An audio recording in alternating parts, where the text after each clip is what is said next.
அதிகமான சகோதரர்கள் கடைசி காலத்திலே தோன்றக்கூடிய பொய் மஹ்தி சுஃபியானியுடைய குழப்பத்தை பற்றி பேசுங்கள் என்று கேட்டுக்கொண்டார்கள். அவர்களுடைய வேண்டுகோளுக்கு இணங்க, யார் இந்த சுஃபியானி, எந்த சந்தர்ப்பத்தில் இவன் தோன்றுவான், இவன் தோன்றியதற்கு பிறகு என்னென்ன குழப்பங்களை இவன் செய்வான், உண்மையான மஹ்தி அலைஹிஸ்ஸலாம் அவர்களை கொலை செய்வதற்காக இவன் போடக்கூடிய திட்டம் என்ன, இவனுடைய முடிவு எப்படி மாறும் என்ற எல்லா விடயத்தையும் தெளிவாக இந்த பதிவிலே பார்ப்போம்.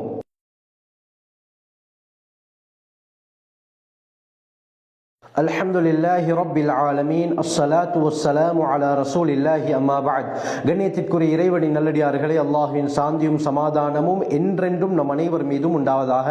தொடர்ச்சியாக இமாம் மஹ்தி அலைஹிஸ்ஸலாம் அவர்களை பற்றி பல பதிவுகளில் பார்த்து கொண்டு வருகிறோம். அந்த பதிவுகளை முழுமையாக பார்க்காத சகோதரர்கள் அதனுடைய ஃபுல் பிளேலிஸ்ட்டை கீழே டிஸ்கிரிப்ஷன் பாக்ஸில் தருகிறேன், செக் பண்ணி பார்த்துக் கொள்ளுங்கள். அதிகமான பிரயோஜனங்களை, உண்மை நிலவரங்களை நீங்கள் அறிந்து கொள்வீர்கள். இமாம் மஹ்தி அலைஹிஸ்ஸலாம் அவர்கள் வருவதற்கு முன்னால் உலகத்திலே பொய்யான எத்தனையோ மஹ்திகள் தோன்றியிருக்கிறார்கள். அதை பற்றியும் நான் தனியாக ஒரு பதிவிலே பேசியிருக்கிறேன். அருமையானவர்களே, அந்த அடிப்படையில் ஷியாக்கள் முஹம்மத் பின் ஹசன் அல் அஸ்கரி என்பவர் தான் எங்களுடைய மஹ்தி என்பதாக வாதாடி கொண்டிருக்கிறார்கள். இதே போல சஹாபாக்களுடைய காலத்திலே அப்துல்லா பின் சபா என்பவன் தோன்றி நான் தான் மஹ்தி என்று வாதிட்டான். அதற்கு பிறகு முக்தார் இப்னு உபைத் அஸ்-ஸகஃபி என்பவன் தோன்றி நான் தான் மஹ்தி என்பதாக வாதிட்டான். இப்படி காலத்துக்கு காலம் பொய் மஹ்திகள், எப்படி பொய் நபிகள் வந்தார்களோ இதே போல பொய் மஹ்திகள் உருவாகி கொண்டே இருந்தார்கள். அதற்கு பிறகு உபைதுல்லா பின் மைமூன் அல் கத்தாஹ் என்பவன் நான் தான் மஹ்தி என்பதாக வாதிட்டான். அதற்கு பிறகு முஹம்மத் பின் அப்துல்லா அல் பர்பரி என்பவன் நான் மஹ்தி என்பதாக வாதிட்டான். அதற்கு பிறகு முஹம்மத் அஹ்மத் பின் அப்துல்லா அஸ்-சூதானி என்பவனும் நான் மஹ்தி என்பதாக வாதிட்டான். கடைசியாக முஹம்மத் பின் அப்துல்லா அல் கஹ்தானி என்பவன் சவுதி அரேபியாவுடைய ரியாதிலே தோன்றி நான் தான் மஹ்தி என்பதாக வாதிட்டான். கடைசியில் அவன் கொல்லப்பட்ட விடயமும் நாங்கள் அறிந்ததே. இப்படி காலத்துக்கு காலம் எப்படி பொய் நபிகள் தோன்றினார்களோ இதே போல பொய் மஹ்திகளும் தோன்றிருக்கிறார்கள். எது எப்படி இருந்தாலும் அல்லாஹ் சுப்ஹானஹு வ தஆலா உண்மையான மஹ்தி அலைஹிஸ்ஸலாம் அவர்களை ஒரு நாளிலே வெளியாக்கியே தீர்வான். அவர்களுடைய அடையாளங்கள் என்ன என்ன என்று நபி அவர்கள் ஹதீஸிலே தெல்ல தெளிவாகவும் கூறியிருக்கிறார்கள். இந்த அடிப்படையில் கண்ணியமானவர்களை, கடைசி காலத்தில் இமாம் மஹ்தி அலைஹிஸ்ஸலாம், உண்மையான மஹ்தி அலைஹிஸ்ஸலாம் வெளியாகக்கூடிய அந்த சந்தர்ப்பத்தில் சுஃபியானி என்ற ஒருவன் தோன்றுவான். இவனும் நான் மஹ்தி என்பதாக வாதிடுவான். இவனுடைய பேருடைய விடயத்திலே பல கருத்து வேற்றுமைகள் இருக்கின்றன. சில மார்க்கறிஞர்களுடைய கருத்து இவனுடைய பேர் உஸ்மான் இப்னு அன்பஸா என்பதாகவும், சில மார்க்கறிஞர்கள் இவனுடைய பேர் ஹர்ப் இப்னு அன்பஸா என்பதாகவும் கூறுகிறார்கள். எது எப்படி இருந்தாலும் இவன் சுஃபியானி என்ற பெயரில் தான் பிரபல்யமானவன். இவனுக்கு ஏன் சுஃபியானி என்று சொல்லப்படும் என்று பார்த்தால், இவன் அபூ சுஃபியான் ரலியல்லாஹு அன்ஹு அவர்களுடைய பரம்பரையில் இருந்து வரக்கூடியவன். அபூ சுஃபியான் ரலியல்லாஹு அன்ஹு அவர்களுடைய மகன் முஆவியா ரலியல்லாஹு அன்ஹு, முஆவியா ரலியல்லாஹு அன்ஹு அவர்களுடைய மகன் உமையாக்களுடைய ஆட்சியாளன் யஸீத், யஸீதுடைய மகன் ஹாலித். இந்த ஹாலிதுடைய வழித்தோன்றலில் இருந்து தான் இந்த சுஃபியானி என்பவன் வெளிப்படுவான். அதனால தான் இவனுக்கு சுஃபியானி என்று சொல்லப்படும். எதை வைத்து என்றால் அபூ சுஃபியானுடைய பெயரை வைத்து இவனுக்கு சுஃபியானி என்று சொல்லப்படும். இவனை பற்றி ரசூலுல்லாஹி ஸல்லல்லாஹு அலைஹி வஸல்லம் அவர்கள் தெளிவாக முன்னறிவிப்பு செய்திருக்கிறார்கள். முஸ்தத்ரக் ஹாக்கிம்ல வரக்கூடிய ஸஹீஹான ரிவாயத், இமாம் ஸஹபி ரஹ்மத்துல்லாஹி அலைஹி அவர்களும் இந்த ஹதீஸை ஸஹீஹ் என்பதாக கூறுகிறார்கள். இந்த ஹதீஸ்ல ரசூலுல்லாஹி ஸல்லல்லாஹு அலைஹி வஸல்லம் சொன்னார்கள், யஹ்ருஜு ரஜுலுன் யுகாலு லஹு சுஃபியானி, பிற்காலத்திலே ஒரு மனிதன் வெளியாகுவான், சுஃபியானி என்று அவனுக்கு சொல்லப்படும். அவன் எங்கிருந்து வெளியாகுவான் தெரியுமா?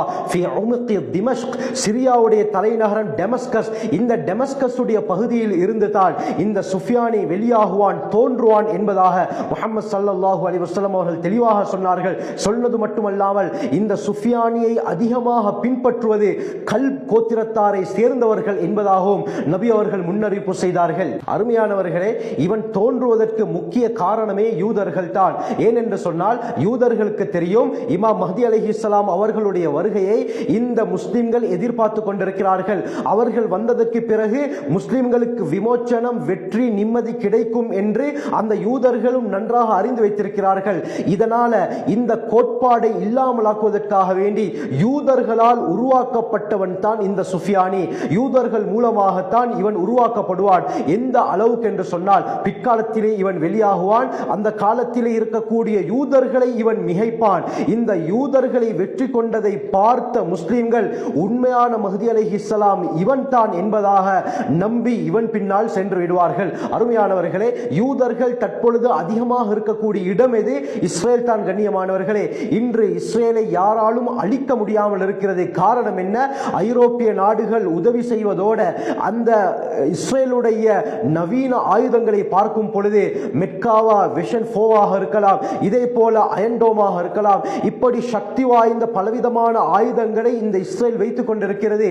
இப்படி இருக்கக்கூடிய இந்த இஸ்ரேலை எத்தனை நாடுகள் சேர்ந்தாலும் அழிக்க முடியாமல் வெற்றி கொள்ள முடியாமல் இருக்கிறது. 1967 வருடம் 6 டே வார் என்று 6 நாள் தொடர்ச்சியான யுத்தம் நடந்தது. இஸ்ரேல் ஒரே நேரத்தில் மும்முனை தாக்குதல், 3 நாடுகளுக்கு ஒரே நேரத்திலே தாக்குதலை நடத்தி தன்னுடைய எல்லைகளை விரிவுபடுத்திக் கொண்டது. இந்த சந்தர்ப்பத்திலே அரபு நாடுகள் ஒன்று சேர்ந்தும் இஸ்ரேலை தோற்கடிக்க முடியாமல் போனது. இந்த அளவுக்கு பலம் பொருந்திய, ராணுவ பலம் பொருந்திய ஒரு சக்தி வாய்ந்த நாடு தான் இந்த இஸ்ரேல். இந்த இஸ்ரேலை தற்பொழுது கூட யாராலும் ஒன்றும் செய்ய முடியாமல் இருக்கிறது. ஆனால் கண்ணியமானவர்களே, இந்த சுஃபியானி வெளியாகி முழு யூதர்கள் இருக்கக்கூடிய இடத்தையும் கைப்பற்றுவான். அதாவது முழு இஸ்ரேலையும் இவன் வெற்றி கொள்வான். இதை பார்த்த முஸ்லிம்கள் இதென்ன ஆச்சரியம், இந்த சக்தி இமாம் மஹ்தி அலைஹிஸ்ஸலாம் அவர்களுக்கு மட்டும் தான் இருக்கிறது, ஆகவே இவர் தான் உண்மையான மஹ்தி என்பதாக நம்பி அதிகமானவர்கள் இந்த சுஃபியானிக்கு பின்னால் சென்று விடுவார்கள். ஆனால் கண்ணியமானவர்களே, இவன் உண்மையான மஹ்தி அலைஹிஸ்ஸலாம் கிடையாது. யூதர்களால் வளர்க்கப்பட்ட ஒருவன் தான் இந்த சுஃபியானி. முஸ்லிம்களுடைய அந்த கோட்பாட்டை இல்லாமலாக்குவதற்காக வேண்டி, முஸ்லிம்களை சீர்குலைப்பதற்காக வேண்டி யூதர்கள் செய்யக்கூடிய மிகப்பெரிய சதி திட்டம் தான் இது. அவர்களே ஒருவனை உருவாக்கி அவன் மூலமாகவே தங்களுடைய இஸ்ரேலை கைப்பற்ற வைத்து முஸ்லிம்களுடைய உள்ளத்தில் அவனை பற்றி ஒரு நம்பிக்கையை இந்த யூதர்கள் போடுவார்கள். பிறகு அதிகமானவர்கள் இவனை பின்பற்றி செல்வார்கள். கண்ணியமானவர்களே, அந்த ஹாக்கிமுடைய ஹதீஸ்ல ரசூலுல்லாஹி ஸல்லல்லாஹு அலைஹி வஸல்லம் என்ன சொன்னார்கள் தெரியுமா? பிறகு இந்த சுஃபியானி என்ன செய்வான்? ஃபயக்துலு ஹத்தா யப்கர புதூனன் நிசா, மக்களை கொலை செய்வான். எந்த அளவுக்கு என்றால் பெண்களுடைய வயிற்றுகளை கிழித்து ஃபயக்துல சிபியான், குழந்தைகளை கொல்வான் என்பதாக ஹஜ்ரத் ரசூலுல்லாஹி ஸல்லல்லாஹு அலைஹி வஸல்லம் அவர்கள் சொன்னார்கள். அதிகமான பெண்கள், அதிகமான குழந்தைகள் கொல்லப்படுவார்கள். அவனை நம்பி சென்றவர்களுக்கெல்லாம் பேரதிர்ச்சி தான் காத்து கொண்டிருக்கும். இந்த சந்தர்ப்பத்தில் தான் ஹஜ்ரத் ரசூலுல்லாஹி ஸல்லல்லாஹு அலைஹி வஸல்லம் அவர்கள் இன்னொரு விடயத்தையும் சொன்னார்கள். இப்னு மாஜாவில் வரக்கூடிய ரிவாயத், சௌபான் ரலியல்லாஹு அன்ஹு அறிவிக்கிறாங்க, நபி அவங்க சொன்னாங்க, யக்ததிலு இந்த கன்ஸிக்கும் ஸலாஸ், உங்களுடைய கன்ஸுக்காக வேண்டி, உங்களுடைய பொக்கிஷத்துக்காக வேண்டி 3 பேர் சண்டையிட்டுக் கொள்வார்கள். அந்த பொக்கிஷம் எது என்ற விடயத்திலே பல கருத்துகள் சொல்லப்படுகிறது. முதலாவது காபாவுடைய பொக்கிஷம், இரண்டாவது அந்த மக்காவுடைய சவுதி அரேபியாவுடைய ஆட்சி, இன்னொரு கருத்து சொல்லப்படுகிறது அதுதான் கண்ணியமானவர்களே ஈராக்கிலே வெளிப்படக்கூடிய அந்த யூப்ரட்டிஸ் நதியுடைய தங்க புதையல். இதற்காக வேண்டி 3 பேர் சண்டையிட்டுக் கொள்வார்கள். குல்லுஹும் இப்னு ஹலீஃபத்தின், அந்த 3 பேரும் ஒரு ஹலீஃபா, ஒரு அரசனுடைய மகன்மார்கள் என்பதாக ஸல்லல்லாஹு அலைஹி வஸல்லம் சொன்னார்கள். சொல்லிவிட்டு கண்ணியமானவர்களே நபி அவர்கள் சொன்னார்கள், சும்ம தத்லஉ ராயாத்து சூத், பிறகு மின் கிபலில் மஷ்ரிக், கிழக்கு பகுதியில் இருந்து கருப்பு கொடிகளுடன் ஒரு பெரும் படை வெளியாகும் என்று சொன்னார்கள். அந்த இடம் எது?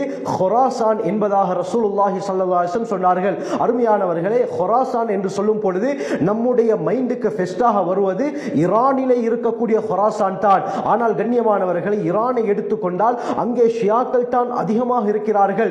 இந்த ஷியாக்கள் வாழக்கூடிய பகுதியில் இருந்து எப்படி இந்த படை வெளியாகும் என்ற ஒரு சந்தேகம் வரும். ஆகத்தான் கண்ணியமானவர்களே, ஹஜ்ரத் ரசூலுல்லாஹி ஸல்லல்லாஹு அலைஹி வஸல்லம் ஹதீஸிலே ஹொராசான் என்று சொன்னது ஈரானிலே இருக்கக்கூடிய ஹொராசானை கிடையாது.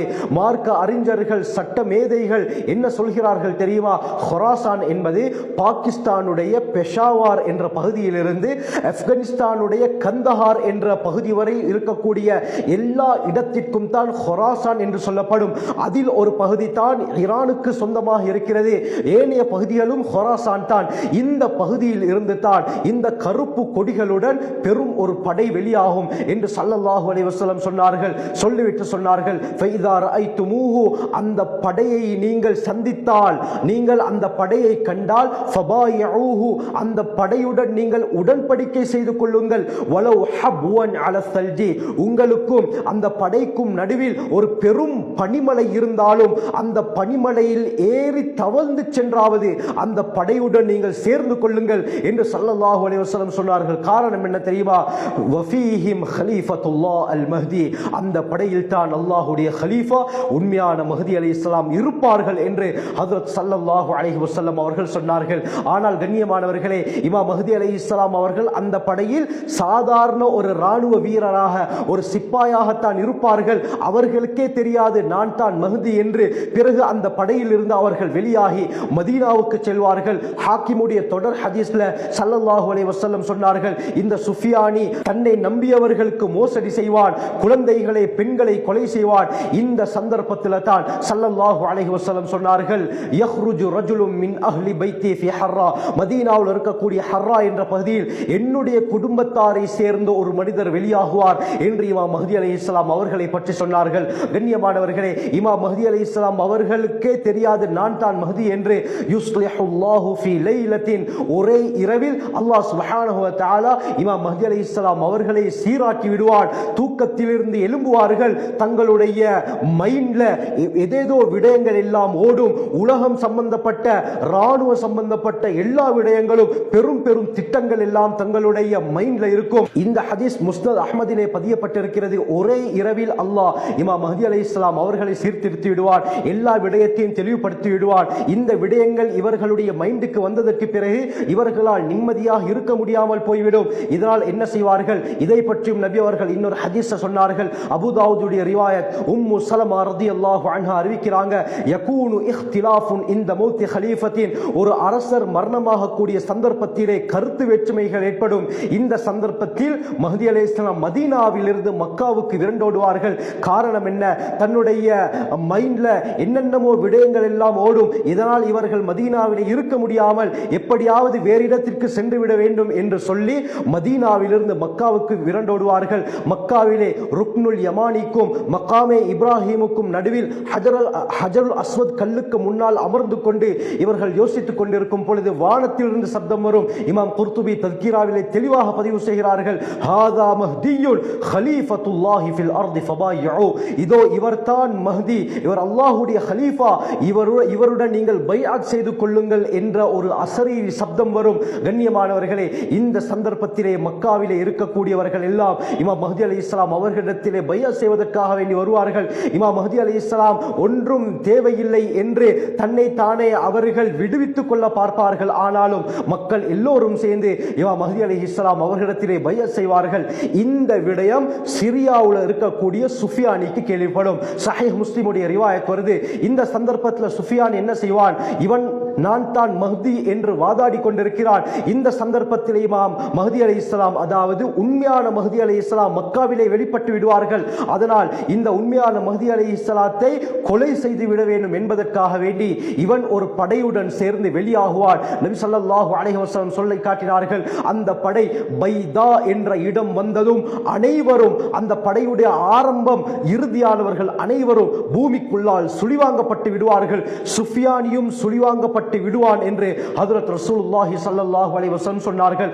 அனைவரும் சுழிவாங்கப்பட்டு விடுவார்கள், இல்ல ஷரீத், ஒரே ஒரு மனிதரை தவிர. அதாவது இந்த நடந்த விடயத்தை தன்னுடைய மக்களுக்கு போய் சொல்வதற்காக வேண்டி அல்லாஹ் ஒருவரை மட்டும் விட்டு வைப்பான். இவர் ஓடோடி சென்று நடந்த விடயத்தை தன்னுடைய மக்களுக்கு போய் எத்தி வைப்பான். அனைவரும் அந்த இடத்திலே சுழிவாங்கப்பட்டு விடுவார்கள். இந்த சந்தர்ப்பத்தில் தான் மக்காவிலே இமாம் மஹ்தி அலைஹிஸ்ஸலாம் அவர்கள் வெளியாகுவார்கள். உண்மையான மஹ்தி அலைஹிஸ்ஸலாம் வெளியாகுவார்கள். கண்ணியமானவர்களே, இமாம் மஹ்தி அலைஹிஸ்ஸலாம் வந்து உலகத்திலே 7 வருடங்கள் ஆட்சி செய்வார்கள். இதை பற்றியும் தெளிவாக நான் அந்த பதிவுகளிலே பேசியிருக்கிறேன். உலகத்திலே 7 வருடங்கள் ஆட்சி செய்வார்கள். உலகத்திலே சமாதானத்தை, நீதத்தை, நியாயத்தை நிலைநிறுத்துவார்கள். ஹதீஸ்ல ஸல்லல்லாஹு அலைஹி வஸல்லம் சொன்னார்கள், திர்மிதி அபூதாவுதுடைய ரிவாயத், உலகம் இமாம் மஹ்தி அலைஹிஸ்ஸலாம் வரும் பொழுது முலிஅத் துல்மன் வஜூரா, அநியாயத்தாலும் அக்கிரமத்தாலும் நிரப்பப்பட்டு தரப்பட்டிருக்கும். இமாம் மஹ்தி அலைஹிஸ்ஸலாம் வந்ததற்கு பிறகு அந்த உலகத்தை நீதத்தாலும் நியாயத்தாலும் நிரப்புவார்கள் என்று ஹஜ்ரத் ஸல்லல்லாஹு அலைஹி வஸல்லம் சொன்னார்கள். ஆக கண்ணியமானவர்களே, இமாம் மஹ்தி அலைஹிஸ்ஸலாம் வருவதற்கு முன்னால் சுஃபியானி என்ற ஒருவன் தோன்றி நான் தான் மஹ்தி என்பதாக வாதிடுவான். நன்றாக விளங்கிக் கொள்ள வேண்டும், இவன் உண்மையான மஹ்தி கிடையாது. என்னுடைய பேர் முஹம்மது, என்னுடைய தந்தையின் பேர் அப்துல்லா, நான் குறைஷி வம்சத்தை சேர்ந்தவன் என்றெல்லாம் இவன் சொல்வான். அதிகமானவர்கள் கல் கோத்திரத்தார் உட்பட அதிகமான முஸ்லிம்கள் இவனுடைய இந்த விடயங்களை பார்த்து அவன் பின்னால் சென்று விடுவார்கள். ஆனால் கண்ணியமானவர்களே, இது உண்மை கிடையாது. எப்படி தஜ்ஜால் தண்ணீரையும் நெருப்பையும் வைத்திருப்பானோ, தஜ்ஜாலுக்கு பின்னால் அவனுடைய சூழ்ச்சிக்கு அகப்பட்ட அதிகமானவர்கள் அவனை பின்பற்றி செல்வார்களோ, இதே போல சுஃபியானிக்கு பின்னாலும் அதிகமானவர்கள் செல்வார்கள். ஆனால் உண்மையான மஹ்தி அவன் கிடையாது. அவன் யூதர்களால் வளர்க்கப்பட்டவன். கண்ணியமானவர்களே, உண்மையான மஹ்தி அதற்கு பின்னால் தான் வெளியாகுவார்கள். கண்ணியமானவர்களே, அந்த காலத்தை நாம் அடைந்தால் இந்த விடயத்திலே நாங்கள் கண்ணும் கருத்துமாக இருக்க வேண்டும், தெளிவு பெற வேண்டும். கண்ணியமானவர்களே, அல்லாஹ் சுப்ஹானஹு வ தஆலா இந்த உலகத்தை ஒரு சோதனை களமாக ஆக்கியிருக்கிறான். அந்த சோதனை களத்திலும் அல்லாஹ் முஃமின்களை மட்டும் தான் காப்பாற்றுவான். ஆகவே அல்லாஹ் சுப்ஹானஹு வ தஆலாவுடைய வாக்குறுதிகளை முழுமையாக நம்பக்கூடிய அந்த முஃமின்களாக அல்லாஹ் சுப்ஹானஹு வ தஆலா நம் அனைவரையும் ஆக்கியருள்வானாக. ஜஸாக்குமுல்லாஹு கைர். வ ஆகிரு தஅவானா அல்ஹம்துலில்லாஹி ரப்பில் ஆலமீன்.